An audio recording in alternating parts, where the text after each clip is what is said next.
'Cause this is my legacy. Hai, selamat datang ke Legacy.tv. Kenapa Yesus kurang siuman? Okey, saya akan bacakan daripada Injil Markus daripada bab yang ketiga, daripada ayat ke-20 hingga ayat ke-21, dan saya akan bacakan daripada AVB Alkitab versi Borneo.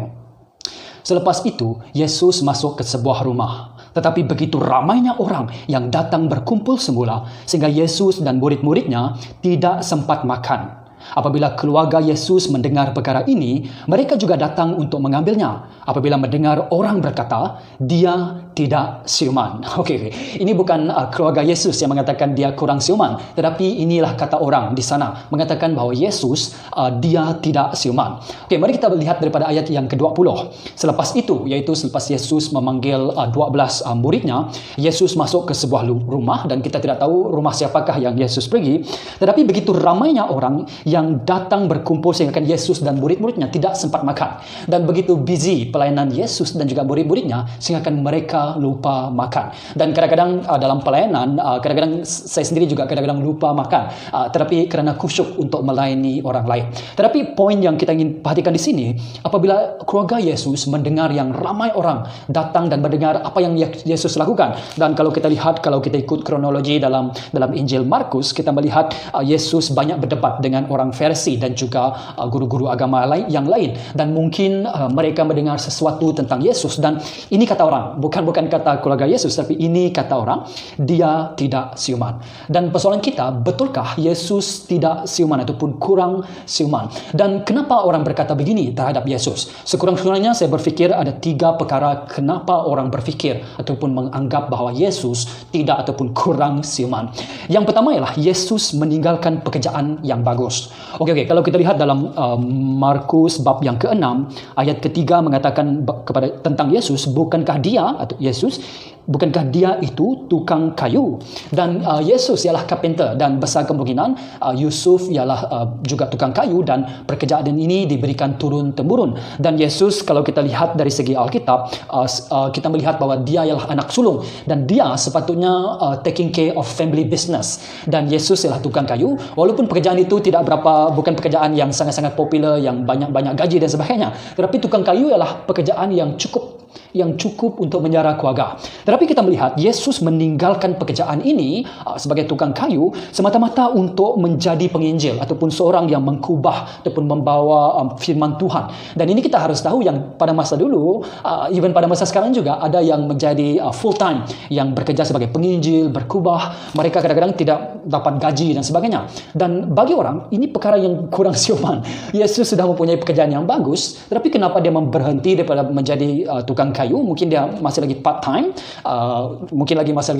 sebagai tukang kayu, tetapi Yesus meninggalkan pekerjaan ini untuk menginjil ataupun untuk mengkabarkan berita baik. Dan inilah pekerjaan yang tidak ada gaji. Jadi orang mungkin berfikir Yesus kurang siuman disebabkan hal ini. Yang kedua yang saya perhatikan, kemungkinan ialah kerana Yesus dilihat sebagai menentang para pemimpin agama pada masa itu. Dan walaupun kita perhatikan di dalam Injil, kita melihat bahawa Yesus bukan menentang ajaran hukum Taurat, tetapi Yesus menentang ajaran orang Farisi dan juga guru-guru Taurat. Terutamanya mereka mengajar tradisi, firman yang ditokok tambah. Jadi mungkin orang melihat ini sebagai penentangan, menentang para pemimpin agama pada masa itu. Dan orang pada masa itu juga tidak berfikir mahu menentang para pemimpin agama. Ini adalah orang yang lebih baik kamu hindari, lebih baik kamu jangan ada masalah dengan orang seperti ini. Tetapi Yesus seakan-akan tidak takut untuk menentang para pemimpin agama. Dan mungkin ini orang berkata, oh ini tindakan orang yang kurang siuman. Dan kemungkinan yang ketiga yang saya perhatikan ialah, dan ini kemungkinan yang saya rasa kemungkinan yang sangat-sangat besar, iaitu kita lihat daripada firman yang sebelumnya ataupun daripada video yang sebelumnya, kita melihat Yesus memanggil 12 muridnya. Dan saya katakan Yesus memanggil 12 ataupun para pengikut yang bermasalah. Dan saya sudah jelaskan daripada video yang sebelumnya,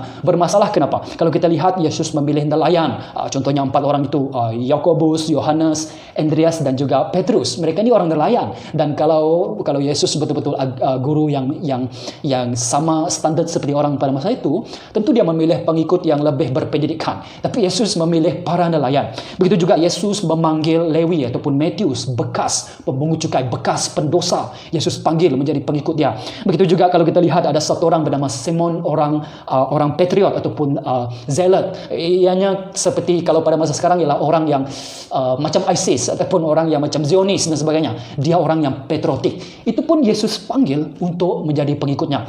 Adakah ini juga orang berfikir ini ialah tindakan orang yang tidak waras ataupun orang yang kurang siuman? Yesus memilih pengikut seperti ini untuk menjadi pengikutnya. Jadi 3 kemungkinan. Yang pertama, karena Yesus meninggalkan pekerjaan yang baik, yang kita anggap baik pada masa itu. Yang kedua, Yesus seakan-akan menentang para pemimpin agama pada masa itu. Yang ketiga, Yesus memanggil para pengikut yang bermasalah. Dan kita berfikir, kenapa Yesus melakukan semua hal ini? Apakah tujuan Yesus datang ke dunia?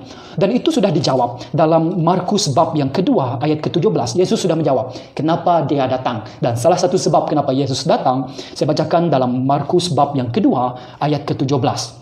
Yesus berkata begini, aku datang bukan untuk memanggil orang benar, tetapi orang berdosa. Yesus datang untuk memanggil orang yang berdosa. Yesus datang sebagai penyelamat. Dan sebagai penyelamat, Yesus harus meninggalkan pekerjaan untuk membawa berita baik. Yesus harus meninggalkan apa yang dia lakukan sebelum ini untuk pergi ke kayu salib. Sebagai penyelamat, Yesus harus menentang agama yang palsu ataupun agama yang telah dicemari.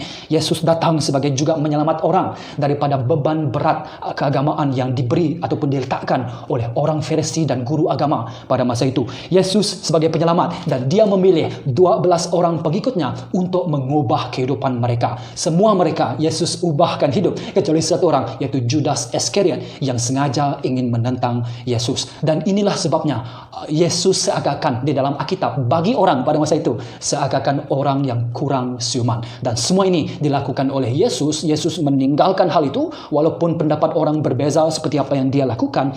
Yesus ada tujuannya datang ke bumi, datang ke dunia. Dia datang untuk menyelamatkan kamu dan saya. Bagi Yesus dia tidak kisah dipanggil sebagai orang kurang siuman, tetapi Yesus hanya ingin melakukan kehendak Bapa yang di surga. Itu sebabnya ada orang memanggil Yesus kurang siuman.